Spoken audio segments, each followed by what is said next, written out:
Are you taking deposits on the phone? This is a huge thing right now because a lot of people that I talk to, they're like, oh, the clients are not paying on the phone. They're not doing the sign up process after I onboard them. They're not paying.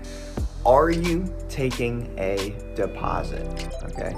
The reason why you're not converting as many customers is because you are not taking money up front.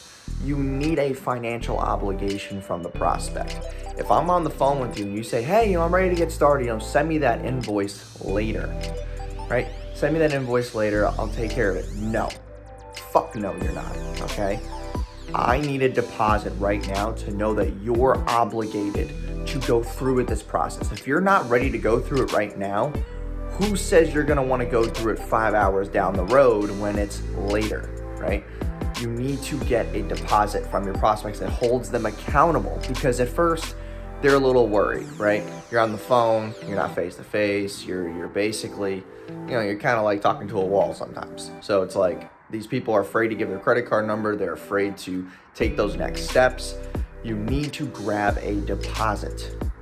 It could be $50, $100, $150. Let them know that this deposit is going to go towards the purchase. Don't be afraid to take deposits, because I know a lot of people don't take them because it's a financial obligation to yourself that you think you can get in trouble for, or whatever the case may be.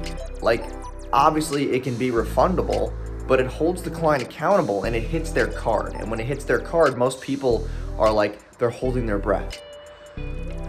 And then as soon as that card goes through, they get to breathe. Now they're more enjoyable with the process. They trust you more because you didn't swipe their card and take the full amount. You took their card and only took that $100, $200. So the next time you're on the phone with somebody, they're on the edge and they say they're gonna, fill it out later. No. Get them to make a deposit and just let them know the reason why is because you need a financial obligation from them. If you're not willing to go in all in right now, why should I? And that's what I usually say to my prospects, and that gets them. I want to work with you right now, not in 5 hours. Because in 5 hours, someone else is going to hit me up. And in 5 hours, you could change your mind, you could think about something else, and you're not going to be as excited about the opportunity that I'm presenting to you right now. And that's what I put in their head. So next time you're on the phone, someone's on the edge, and they're almost ready to pay, get a deposit. It's an easier way to get into the actual buying process for the prospect. You're going to close more people. Peace, guys.